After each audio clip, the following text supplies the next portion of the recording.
جو دین پہ چلنے والے ہیں ان کے ساتھ کیا ہوگا؟ اگر وہ پورے دین پر چل رہے ہیں تو پھر قرآن خوشخبری دیتا ہے انتم الاعلون، تم سب سے بلند رہو گے، تم سب سے عزت والے ہوگے، ان کنتم مؤمنین۔ اگر یہ دین پر چلنے والے ہوں گے پورے تو پھر کیا ہوگا؟ لفتحنا علیہم برکات من السماء والارض، زمین آسمان کی برکتوں کے دروازے تمہارے لیے اللہ تعالیٰ کھول دے گا۔ صرف دنیا میں اللہ کیا کرے گا اس کو میں آپ کو بتا رہا ہوں جو اللہ نے قرآن میں وعدے کیے ہیں۔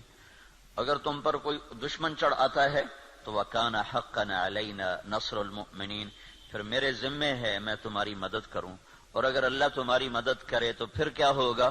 پھر وَلَن تُغْنِيَ عَنْكُمْ فِئْتُكُمْ شَيْئًا وَلَوْ كَثُرَتْ وَأَنَّ اللَّهَ مَعَ الْمُؤْمِنِينَ، پھر ساری دنیا تم پہ چڑھائی کر دے اور اللہ تمہارے ساتھ ہو تو پھر تمہارا کوئی کچھ نہیں بگاڑ سکتا۔ اللہ کے محبوب کا فرمان ہے، مسلم شریف کی روایت ہے، صحیح ساری کتابوں میں ہے، لن یغلب 12,000 من قلت، 12,000 اگر مسلمانوں کی تعداد ہو پوری دنیا میں، صرف 12,000، اور باقی ساری دنیا کا باطل ایک طرف ہو، تو انہیں اس وجہ سے شکست نہ ہوگی کہ یہ تھوڑے تھے، اس وجہ سے شکست نہیں ہوگی۔ اگر 12,000 کو شکست ہوئی ہے 12 لاکھ کے مقابلے میں یا 12 کروڑ کے مقابلے میں، تو شکست کی وجہ اللہ تعالیٰ کا نبی فرما رہا ہے کمی نہیں ہے، شکست کی وجہ ان کا اللہ سے تعلق کا ٹوٹنا یا ان کے اندر گناہوں کا پایا جانا، ورنہ 12,000 مسلمان ساری دنیا کے لیے کافی ہیں۔ لن یغلب 12,000 من قلت، 12,000 پر کوئی غالب نہیں آ سکتا، وَأَنَّ اللَّهَ، ویسے تو ایک مسلمان ہو تو اس پہ کوئی غالب نہیں آ سکتا جب اللہ ساتھ ہو۔ نبی ایک ہی تو ہوتا ہے، اکیلا نبی ہوتا ہے، اور سارا کفر اس کے سامنے ہوتا ہے۔ اور ہود علیہ السلام تو ایسی قوم کے سامنے آئے تھے جن کے قد اس پلر کو دگنا کرو تو تب جا کے ان کا قد بنتا تھا، اتنے قد آور قوم تھی کہ 30 40 ہاتھ، یعنی کوئی 60 فٹ ان کا قد بنتا تھا، اور ان کے مقابلے میں اللہ نے لشکر کی وجہ ایک بھیجا، صرف ہود، وَإِلَىٰ عَادٍ أَخَاهُمْ هُودًا، ہم نے عاد کی طرف ہود کو بھیجا، تو سارے مل گئے لیکن ہود علیہ السلام کو ہاتھ نہیں لگا سکتے، ایک ہی کافی ہوتا ہے۔ لیکن یہ اسباب کی دنیا ہے، اسباب کی دنیا ہے، تو یہاں بطور سبب یہ معجزات کا جہان نہیں، نبیوں کا معاملہ اور ہوتا ہے اور امت کا معاملہ اور ہوتا ہے۔ نبیوں کے ساتھ اللہ تعالیٰ کا نظام خصوصی چلتا ہے اور عام انسانوں کے ساتھ اللہ تعالیٰ کا نظام عمومی چلتا ہے۔ ہمیں مکڑی کے جالے سے اللہ نہیں چھپائے گا۔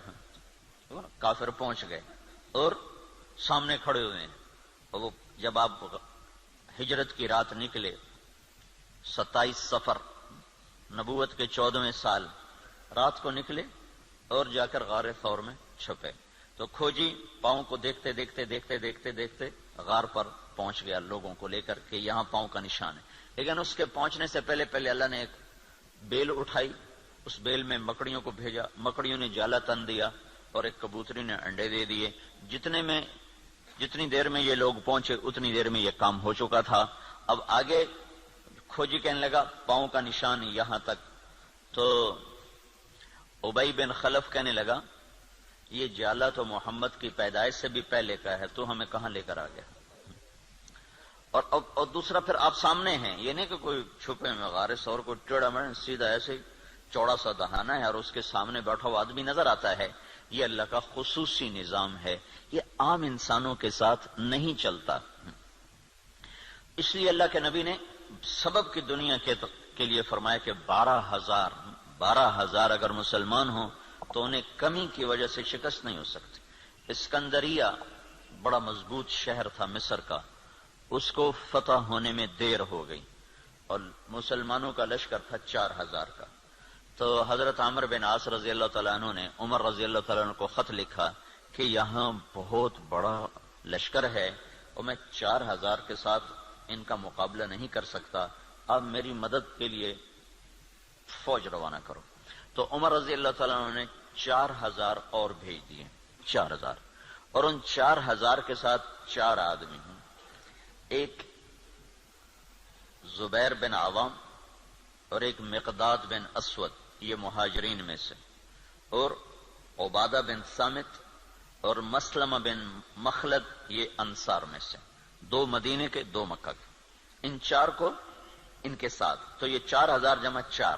تو عمر رضی اللہ تعالیٰ عنہ نے عمرو بن عاص رضی اللہ تعالیٰ عنہ کو خط لکھا کہ میں تیرے مدد کے لیے 4000 آدمی بھیج رہا ہوں، ان کے ساتھ 4 آدمی اور ہیں، ان میں ہر آدمی 1000 کے برابر ہے، 1000 کے برابر ہے، لہذا میں 4000 نہیں، میں 8000 تیری مدد کے لیے بھیج رہا ہوں، اور تم پہلے سے 4000 ہو تو تم 12000 ہو گئے، تو 12000 کو کمی کی وجہ سے کوئی شکست نہیں دے سکتا۔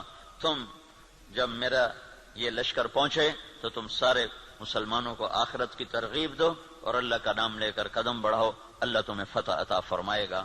دنیا جن کی فراست کا لوہا مانتی ہے کافر بھی، اور وہ اتنے بڑے شہر پہ حملہ ہو رہا ہے، اور وہ کیا تدبیر اختیار کر رہے ہیں کہ 4000 جمع 4 آدمی بھیج کر مطمئن بیٹھے، حالانکہ وہ 40000 بھیج سکتے تھے۔ عمر رضی اللہ عنہ اس وقت اس سطح پر تھے کہ 40000 بھیج سکتے تھے، 4000 جمع 4۔ چند صحابہ ایسے ہیں جن کو 1000 کے برابر مانا جاتا تھا کہ جہاں وہ ایک کھڑا ہے وہ 1000 کے برابر ہے۔ قعقاع بن عمر تمیمی اور مقداد بن اسود اور رافع بن عمیرہ اور طلحہ بن خویلد اور عمرو بن معدی کرب اور براء بن مالک، یہ وہ لوگ ہیں جہاں ایک کھڑا ہوتا تھا تو کہا جاتا تھا 1000 کھڑا ہوا ہے۔ تو یہ 4000 جمع 4 وہاں پہنچے، اور 8000 کے ساتھ بھائی رہنے دو، کس نے کہا چھوڑ۔ تو عمرو بن عاص رضی اللہ تعالی عنہ نے لشکر کی کمان عبادہ بن صامت کے حوالے فرما دے۔ عبادہ بن صامت کیسے شاہ سوار تھے؟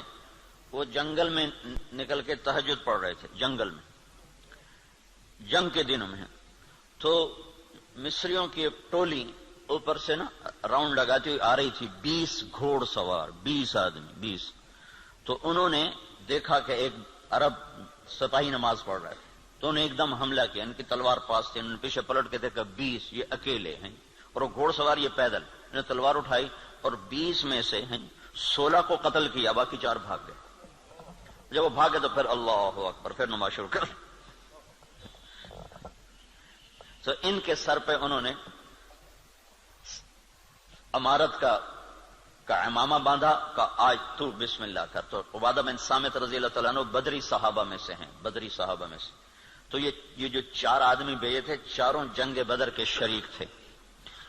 تو 12000 نہیں تھے، 8000 جمع 4 تھے، اور اسکندریہ جو مصر کا سب سے بڑا شہر تھا اور طاقتور اس کی فوج تھی، اللہ نے 8000 کے ذریعے سے وہ زیر کروا دیا کہ 12000 کو شکست ہو گئی۔ تو سمجھو کہ کمی کی وجہ سے نہیں، کوئی اور ہے۔ اب تو 1 ارب مسلمان ہیں، 1 ارب مسلمان ہیں، اور ذلت چھائی ہوئی ہے۔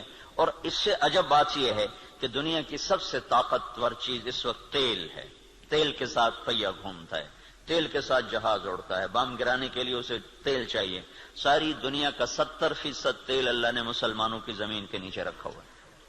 دنیا میں جتنا تیل ڈھونڈا جا چکا ہے اس کا 70% اللہ تعالیٰ نے عربوں کو دے دیا ہے، مسلمانوں کو دے دیا ہے۔ ٹوٹل 30% ساری دنیا میں اور 70% مسلمانوں کی زمین میں، اور پھر ذلت۔ تو میں یہ بتا رہا تھا کہ اگر ہم پورے مسلمان ہیں تو پھر اللہ کا قانون کیا ہے؟ انتم الاعلون ان کنتم مؤمنین، تم سے اونچا کوئی جا نہیں سکتا۔ وَلِلَّهِ الْعِزَّةُ وَلِرَسُولِهِ وَلِلْمُؤْمِنِينَ، عزت صرف تمہیں ملے گی، کافر کو ذلت ملے گی۔ لَفَتَحْنَا عَلَيْهِمْ بَرَكَاتٍ مِّنَ السَّمَاءِ وَالْأَرْضِ، زمین آسمان کی برکتوں کے میں دروازے کھول دوں گا، اور تمہاری زمین کا ذرہ ذرہ وہ برکت بنے گا، آسمان کا قطرہ قطرہ وہ برکت بنے گا۔ تم پہ دشمن چڑھے گا تو کان حقا علینا نصر المؤمنین، میرے ذمے ہے میں تمہاری مدد کروں، میں خود آؤں گا۔ ان تستفتحوا فقد جاءکم الفتح وَإِن تَنْتَهُوا فَهُوَ خَيْرٌ لَكُمْ وَإِن تَعُودُوا نَعُودْ۔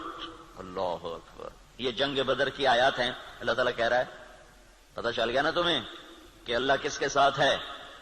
اور تم کہا کرتے تھے حق کو واضح کر، آج حق واضح ہوا کہ تم ذلیل ہوئے اور بے ہتھیار بے سر و سامان وہ کامیاب ہوئے۔ اب جاؤ بس کر دو تو تمہارے لیے اچھی بات ہے، اگر تم لوٹو گے تو میں لوٹوں گا، ان تعودوا نعود، اگر تم آؤ گے تو میں آؤں گا۔ تو اللہ کے ساتھ کون لڑے؟ جب ہرمزان، تستر ایک جگہ تھی ایران کی کا ایک صوبہ تھا تستر، وہ 1 سال کے بعد فتح ہوا تھا، اس پر اتنی لمبی جنگ چلی کہ 1 سال، ایک قلعہ 1 سال لے گیا تھا، تو اس کے سردار ہرمزان پکڑا گیا، زندہ پکڑا گیا، تو عمر رضی اللہ عنہ نے فرمایا کہ اسے مدینے بھیجو۔ جب وہ مدینے پہنچا تو عمر رضی اللہ عنہ نے پوچھا بھائی کیا حال ہے؟ کہنے لگا کیا پوچھتے ہو؟ جب ہمارا تمہارا مقابلہ تھا تو ہم تمہیں اپنے جوتے کی نوک پہ نہیں لکھتے تھے، جب تم نے اللہ کو ہمارے سامنے کھڑا کر دیا تو اب اللہ سے کون لڑے؟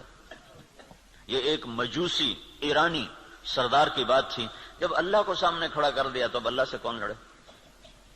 پھر وہ ایمان لایا، کلمہ پڑھا، حضرت عمر کے بڑے اچھے ساتھیوں میں وہ شمار ہوتے رہے رحمت اللہ علیہ۔ تو اگر پورا دین ہے تو پھر اللہ یہ قانون بتا رہا ہے، اگر ادھورا دین ہے پھر کیا ہوگا؟ پھر وہی ہوگا جو ہو رہا ہے، لیکن میں قرآن سے بھی بتاؤں گا کہ کیا ہوگا۔ ہوگا تو وہی جو ہم دیکھ رہے ہیں، لیکن اللہ کا قرآن بھی اس کی طرف نشاندہی کرتا ہے، بتلاتا ہے کہ اگر تم ادھورے چلو گے، پورے نہیں چلو گے۔ دیکھو نا 33 نمبر لے کر بھی تو آدمی پاس ہوتا ہے، لیکن کوئی اس کو جاب دیتا ہے، کوئی نوکری دیتا ہے، کہا جی کون سے ڈویژن ہے؟ کہا جی 3rd ڈویژن کا، جا جتی چاہتے ہونے نکل جا۔ 1st ڈویژن والے کو لوگ دیکھتے ہیں کہ ہاں بھائی کتنے نمبر لیے تھے آپ نے، کتنا ایکسپیرینس ہے آپ کا، تو ہم 33 نمبر والے مسلمان ہیں، تو اللہ سے ہم مانگتے ہیں 100 نمبر والا معاملہ۔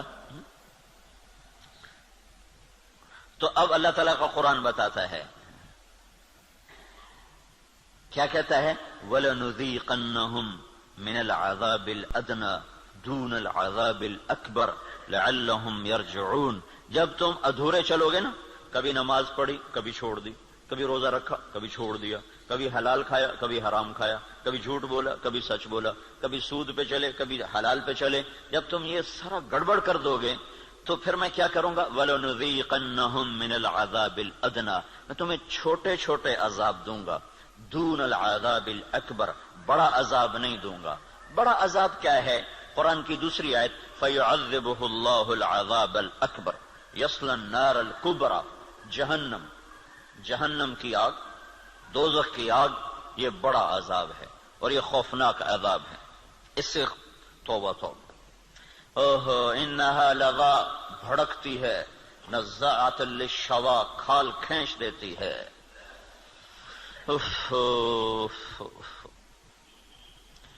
اللہ تعالیٰ کہہ رہا ہے میں چاہوں گا کہ تمہیں دوزخ میں نہ ڈالوں، یہیں صاف کروں، پھر بھی گناہ رہ گئے تو پھر جہنم میں جائے گا، پھر بھی اگر رہ گئے تو جہنم میں جائے گا۔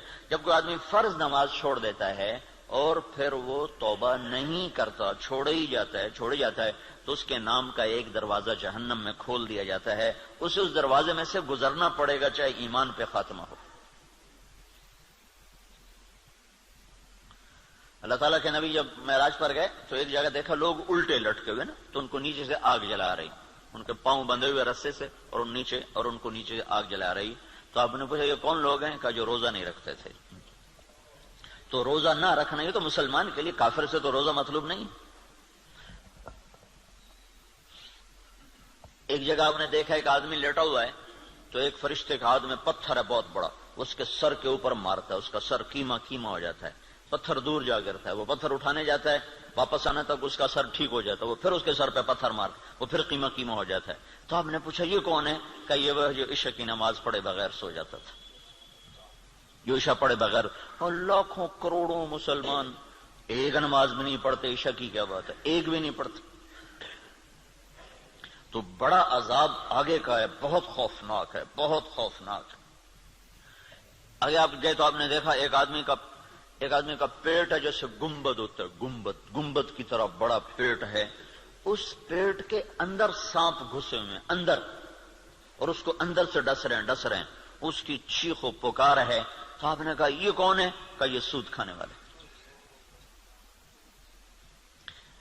تو بڑا عذاب آگے ہے، زلزلہ، دشمن کی چڑھائی، دشمن کے ہاتھوں قتل، دریاؤں کا سوکھ جانا، بجلی کا ختم ہو جانا، محبتوں کا اٹھ جانا، برکتوں کا اٹھ جانا، آپس کی لڑائیاں، قتل و غارت، بد امنی، مہنگائی، یہ ہے وَلَنُذِيقَنَّهُم مِّنَ الْعَذَابِ الْأَدْنَىٰ، چھوٹے چھوٹے عذاب دوں گا، دون العذاب الاکبر، بڑا نہیں دوں گا، لعلہم یرجعون، شاید تم مسجدیں بھر دو اور تم توبہ کر لو اور تم اللہ کے سامنے جھک جاؤ اور تم اللہ کو منا لو اور اللہ کے نبی کے طریقوں پر آ جاؤ تو ما یفعل اللہ بعذابکم ان شکرتم وآمنتم وکان اللہ شاکرا علیما۔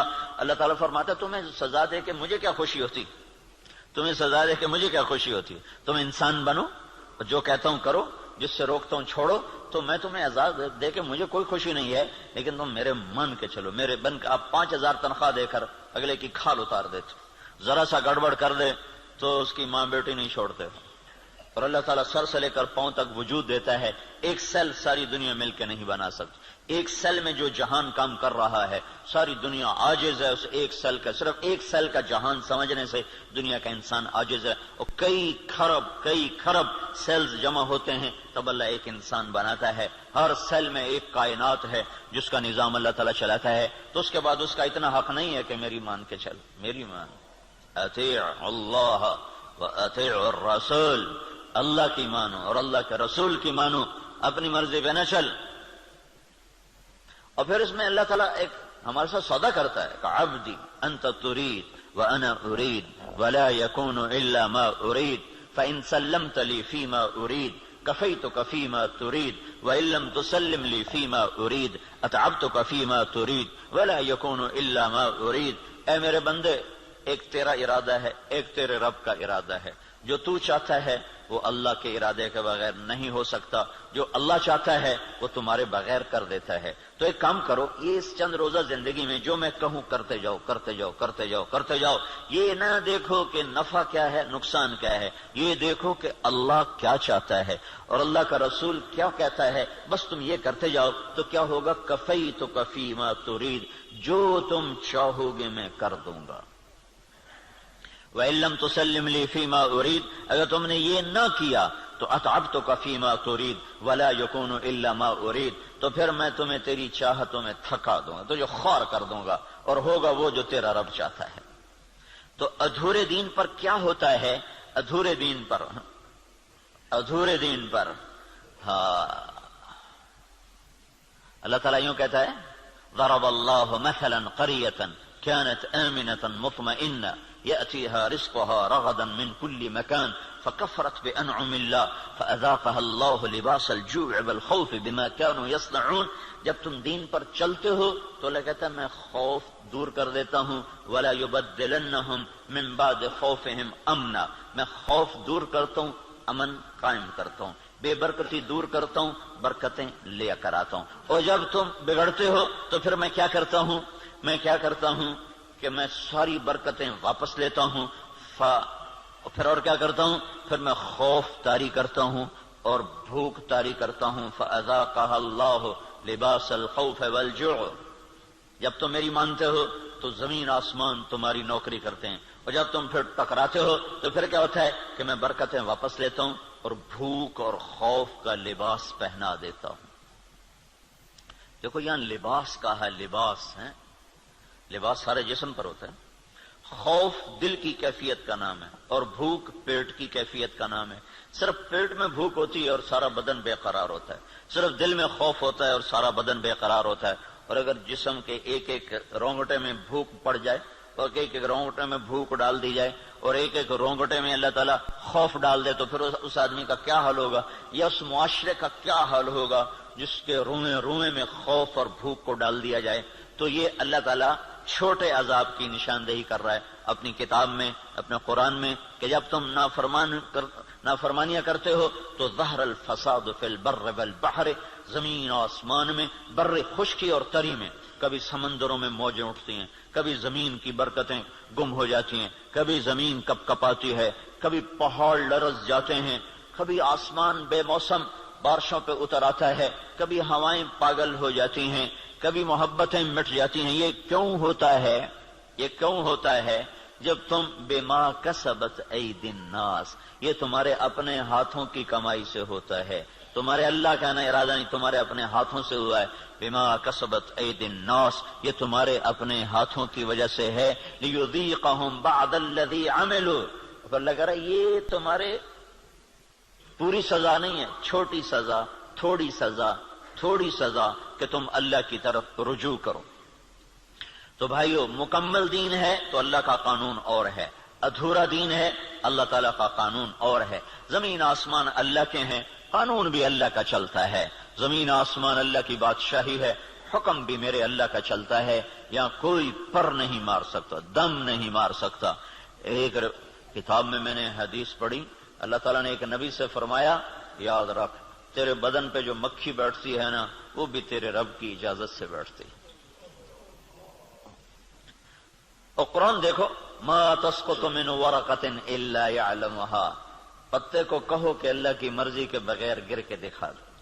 صرف فیصلہ آباد کے درختوں کے پتے گنو تو گنے نہ جائیں، صرف پاکستان کے درختوں کے پتے گنو تو گنے نہ جائیں. تو کل کائنات میں کتنے جنگل، پھر سمندر کے جنگل جو پانی کے اندر درخت ہیں وہ زمین کے درختوں سے زیادہ ہیں. اللہ نے پانی کے اندر بے شمار جنگل بنایا ہوا ہے. تو آپ نے اس کی شہنشاہی دیکھو کیا کہتا ہے، ایک پتا بھی گرتا ہے تو تیرے رب کے امر کے ساتھ ہے. تیرا اللہ اسے جانتا ہے. جاننے کا مطلب ہے کہ اس کے امر سے گرتا ہے. ولا حبہ، کوئی دانہ، فی ظلمات الارض، زمین کے اندھیروں میں، ولا رطب ولا یابس، کوئی خشک و تر، الا فی کتاب من مبین، ہر شے تیرے رب کی کتاب میں ہے. اتنی بڑی بادشاہی کا مالک ہو اور ہم بے وقوف لوگ اسی سے ٹکرانا شروع کر دیں تو ہم سے بڑا دیوانہ کون ہوگا. جھوٹ کے بغیر کام نہیں چلتا، سبحان اللہ، یہ مسلمان کہتا ہے. سود کے بغیر کام نہیں چلتا، یہ مسلمان کے جب بول ہوں تو زمین آسمان کانپے نہ تو کیا کرے. الا لعنت اللہ علی الکاذبین، اللہ نے کہا غور سے سنو، جھوٹوں پہ اللہ کی لعنت. اور یہ سب تاجر کہتے ہیں جھوٹ کے بغیر کام نہیں چلتا. ایک تاجر نے نا، اچھا بڑا تاجر تھا، وہ 3 دن لگا داڑھی رکھ لی چھوٹی چھوٹی. مجھے بڑی خوشی ہوئی. کچھ دن بعد ملاقات ہوئی تو شیو کیا ہوا. میں نے کہا یہ کیا کیا؟ کہنے لگا جو سارا دن جھوٹ بولنا پڑتا تو میں نے شیو کرا دیا. میں نے کہا اللہ کے بندے، کوئی داڑھی کی وجہ سے جھوٹ حرام ہے؟ جھوٹ تو کلمے کی وجہ سے حرام ہے. اب تو نے 2 گناہ شروع کر دیے، داڑھی بھی منڈائی، جھوٹ بھی بولا. تو اب داڑھی منڈانے سے جھوٹ حلال ہو گیا. جھوٹ کا حرام ہونا داڑھی کے ساتھ نہیں ہے، جھوٹ کا حرام ہونا کلمے کے ساتھ. کہ تو کلمہ پڑھ کے جھوٹ، تو یہ کیوں کہتا ہے کہ داڑھی رکھ کے جھوٹ بولوں مجھے شرم آتی ہے؟ تو یہ کہ کلمہ پڑھ کے جھوٹ بولوں مجھے شرم آتی ہے. کلمہ پڑھنے کے بعد جھوٹ بولنا بے حیائی ہے، نہ کہ داڑھی رکھنے کے بعد. داڑھی تو سکھوں نے بھی رکھی ہوئی. یہ میرے اللہ کے نبی کا امر ہے، حکم ہے. یہ اور حکم ہے، وہ اور حکم ہے. ایک کی وجہ سے دوسرا چھوڑ دوں، ایک کی وجہ سے دوسرا چھوڑ دوں، یہ کہاں کی نادانی ہے؟ تو اس کو بات سمجھ میں اس نے پھر رکھ لی. تو اب جب تاجر کہے جھوٹ کے بغیر کام نہیں چلتا، سود کے بغیر تجارت نہیں چلتی، اور اللہ کہے لعنت اللہ علی الکاذبین، جھوٹوں پہ اللہ کی لعنت، اور اللہ تعالیٰ کہے فاذنوا بحرب من اللہ ورسولہ، یا سود چھوڑ دو یا اللہ اس کے رسول سے جنگ لڑنے کے لیے تیار ہو جاؤ. ہماری تو جنگ اللہ، امریکہ سے تھوڑی ہماری جنگ ہے، یا ہندوستان سے تھوڑی ہماری جنگ ہے، یا اسرائیل سے ہماری جنگ. تو ہماری تو اللہ سے جنگ ہوئی پڑی، اللہ ہمارے خلاف جنگ کر رہا ہے. اصل تو مقابل میں اللہ آیا ہوا ہے، اللہ اس کا رسول آیا ہوا ہے. صرف اللہ اکیلا نہیں ہے، یعنی ایسا اعلان اللہ نے کسی جگہ کیا ہی نہیں. تو کتنی بے غیرتی ہے کفر. دنیا کا سب سے بڑا گناہ ہے کفر. دنیا کا سب سے بڑا جرم ہے شرک اور کفر، کہ شہنشاہ اعظم خلاق علیم کو نہ ماننا، یا ماننا تو اس کا شریک ماننا. اللہ تعالیٰ نے اس کے لیے نہیں کہا کہ میں تیرے خلاف لڑائی کروں گا. ان کو دھمکیاں دیں جہنم میں ڈالوں گا، آگ میں ڈال دوں گا، تباہ کر دوں گا. لیکن سود کھانے والا 5 وقت کا نمازی بھی ہے تو اللہ کہتا تیار ہو جا، تیری میری جنگ ہے. اور صرف میری نہیں، میرا رسول بھی تیرے ساتھ جنگ کرے گا. میں بھی کروں گا، میرا رسول بھی کرے گا. تو بڑا جگر ہے لوگوں کا جو اتنے بڑے اعلان کے بعد، اتنے بڑے اعلان کے بعد کہیں جی سود کے بغیر تو پھر کام نہیں چلتا. تو یہ جب دین ادھورا ہوتا ہے تو پھر کیا ہوتا ہے، یہ سارا میں آپ کو قرآن پاک سے بتا رہا ہوں۔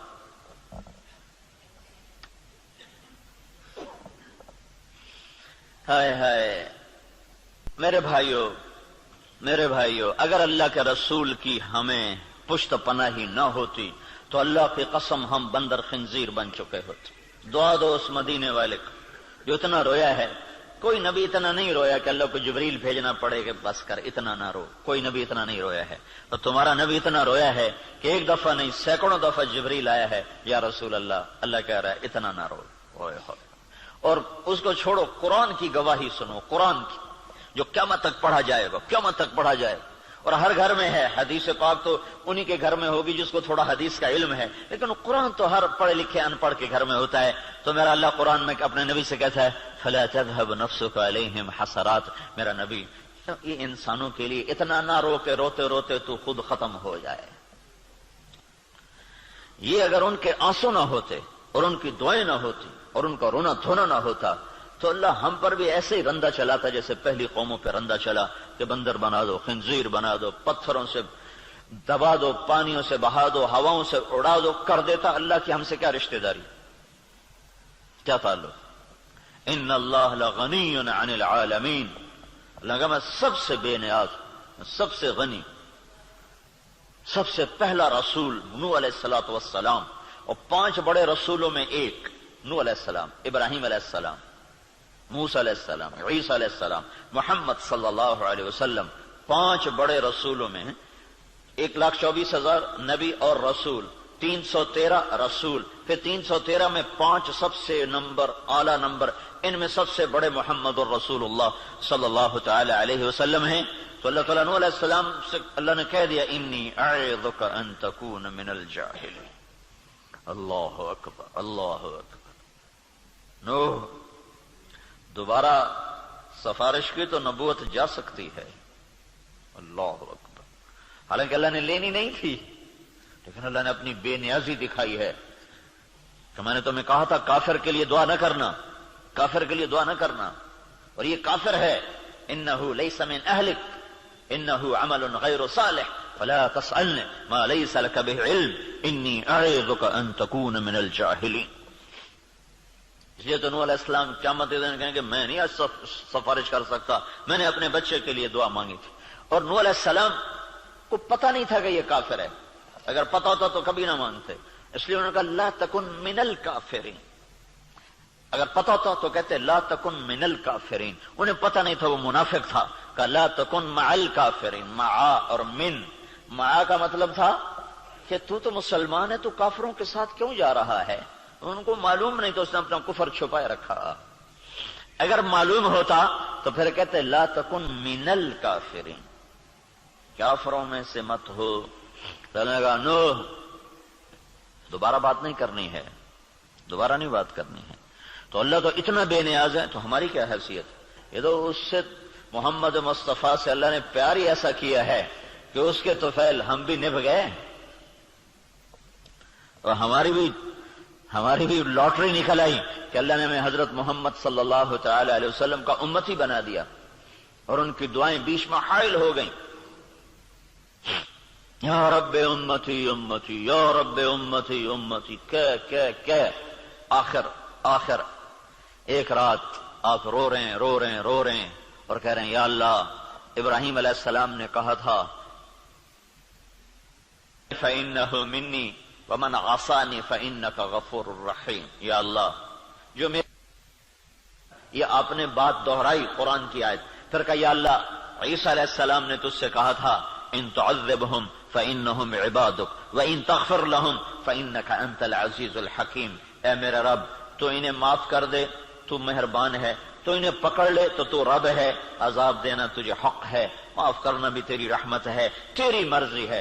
دونوں نبیوں نے کہا تیری مرضی، یا اللہ نہ میں ابراہیم کی کہتا ہوں نہ میں عیسیٰ کی کہتا ہوں، میں تو اپنی کہتا ہوں، یا رب امتی امتی، یا رب امتی امتی، یا رب امتی۔